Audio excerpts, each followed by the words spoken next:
Voilà ce que l'on pouvait dire sur cette conférence de presse du président de la République.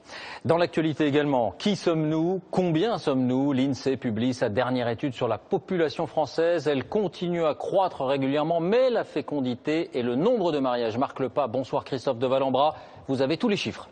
Absolument, voici en tout cas quelques-uns. Nous sommes désormais en France, concernant la population, 66 millions, deuxième pays européen après l'Allemagne, mais notre croissance ralentit légèrement. À l'image du taux de fécondité, 1,99, nous sommes passés sous la barre des 2 enfants par femme, mais nous restons à des taux les plus importants, les plus forts d'Europe. L'espérance de vie a légèrement augmenté. Un nouveau-né aujourd'hui peut espérer vivre 85 ans si c'est une fille, record d'Europe, 78,7 ans si c'est un garçon, mais cet écart va s'amenuisant et surtout les plus de 60 ans aujourd'hui en France ont la meilleure espérance de vie d'Europe, jusqu'à 90 ans pour les femmes. Les mariages ont légèrement baissé, 238 000 l'an dernier, mais l'apparition d'une nouveauté, les mariages entre personnes de même sexe, votés en mai dernier, 7 000 célébrations en 8 mois, cela nous place dans la moyenne européenne. Merci Christophe. Alors, nous sommes 66 millions au 1er janvier dernier, vous l'avez dit, et la répartition sur le territoire continue d'évoluer. Globalement, l'exode rural est terminé, mais les villages éloignés des grands axes continuent de se dépeupler au profit des petites villes voisines. Mouvement de population dans l'Hérault, reportage Anne Domy, Sylvain Doba. C'est un minuscule point sur la carte de l'Hérault. Un tout petit village de 21 âmes, 7 de moins que lors du dernier recensement. Peut-être bientôt encore moins. Cet artisan installé depuis 11 ans envisage aussi de partir. Moi, ce qui me fait bouger, c'est le travail, quoi.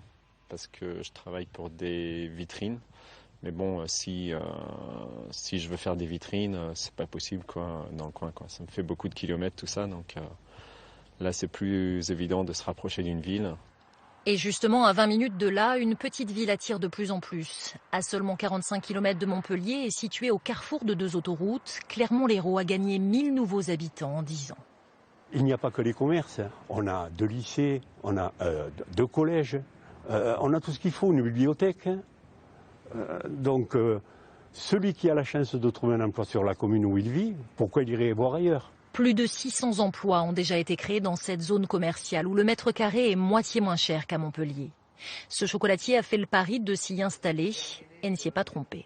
Les gens viennent habiter dans le secteur et préfèrent faire le trajet Clermont-Montpellier tous les jours, et justement pour revenir au prix du mètre carré parce que c'est plus intéressant pour eux.